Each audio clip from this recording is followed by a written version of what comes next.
So it's very important for us to also just quickly talk a bit about a particular commission that was established in 2016. This was not a commission for a national cause. It was a commission particularly trying to understand what was causing a high rise in political killings, particularly in KZN. And this was the Moerane Commission. I do not know why we rarely hear the media talking about this and other journalists currently talking about this, because I think it is very paramount and important for us to go back to what actually happened in this commission, why it was created, and what the findings were, for us to fully understand the reason why Mkhwanazi had to do what he did. The reason we have to go back to that Moerane Commission to understand the actions of Mkhwanazi and to also understand the statements that he continues to give in the commission from yesterday and today. Now, the Moerane Commission was created in 2016, and in 2016, the reason for that was for the political killings. This included a lot of serious problems like the assassination of political people. The greatest reason behind wanting to understand why the rise was there was also to try and get a remedy for these political killings. It was actually also realized in actual fact that it is important for witnesses to come forward. And this is a commission that was led by Justice Moerane. A year of public hearings and thousands of pages of evidence.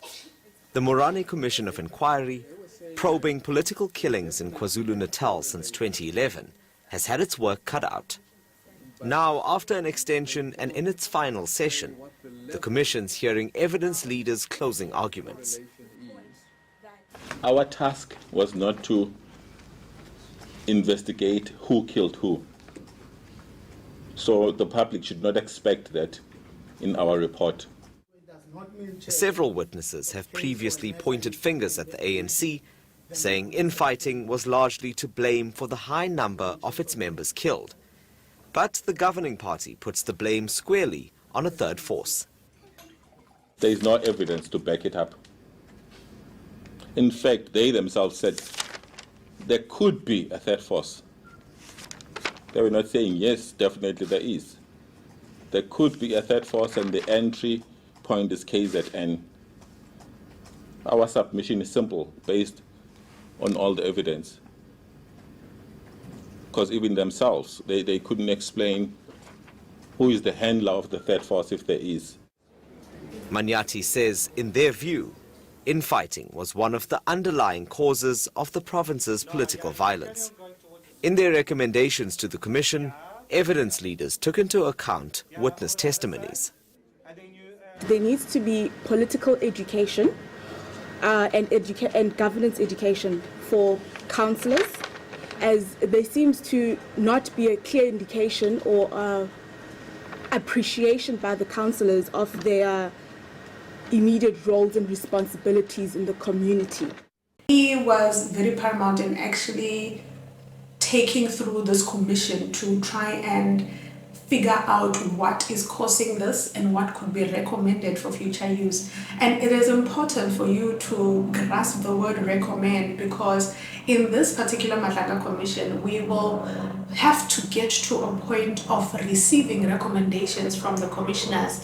And these recommendations will then be given to President Cyril Ramaphosa. And upon being given these recommendations, we hope and we believe that he will action these recommendations accordingly.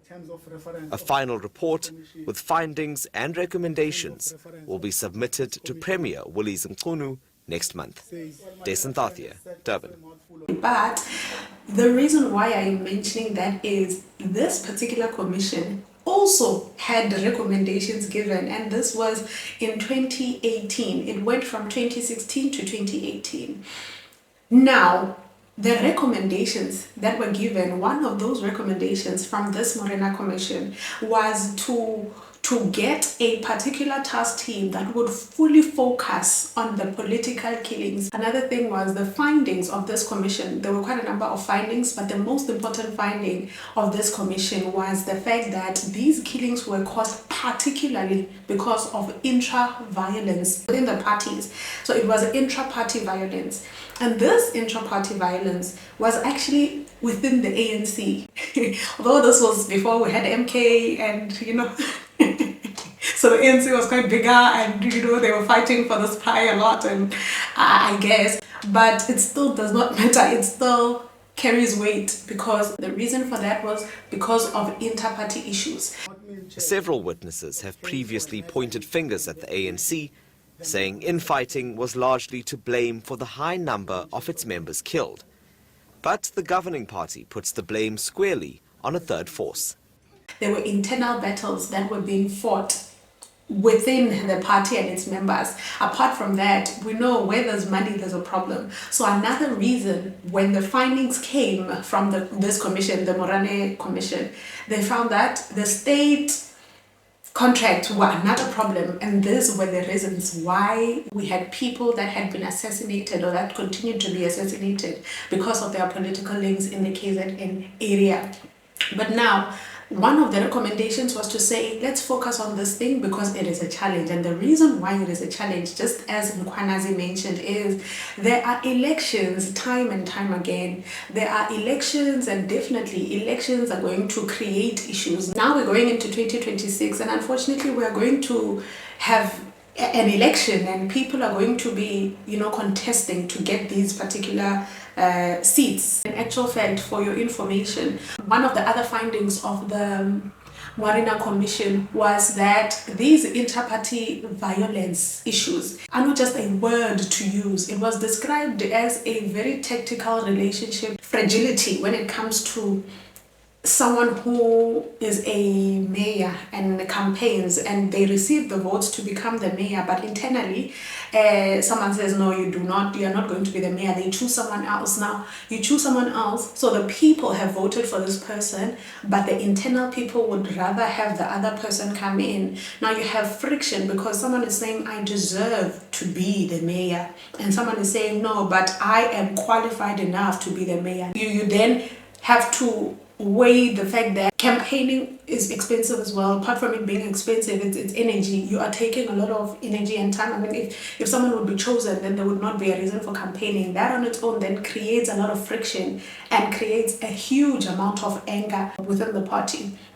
Now, because of that, one of the solutions would be, let's get this political killings task team to fully and gravely focus on this particular situation, because we know we have elections every time, because we know that these things continue to happen even after the elections. This is an important thing to have. Why? Because even in future, such things may continue to become a challenge in future. I don't want to say it will stop, but if the task team is able to fully focus on what is causing this, who is causing it, and how to deal with this particular situations, it makes it easier to reduce the amount of people that are affected by these assassinations that are linked to politics. Okay, that is why this particular political killings task team was created in 2018.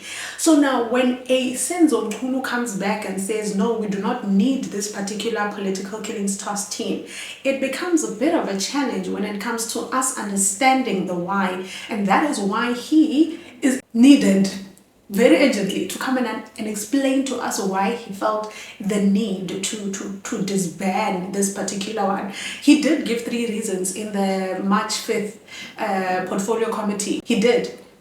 However, in him giving that information, it does not fully answer the reason why the disbandment was actually done, or was done in a manner that it was done.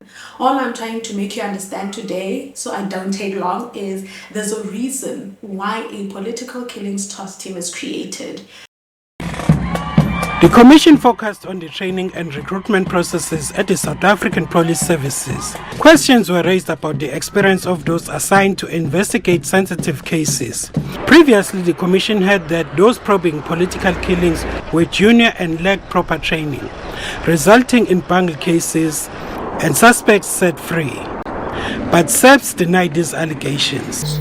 But the commission hit back, saying some of those employed in the service had criminal records, mentioning one brigadier, Maurice Shabalala. When his fingerprints were taken, it was discovered that he's actually supposed to be serving time in prison. There's a reason why a political killings task team is created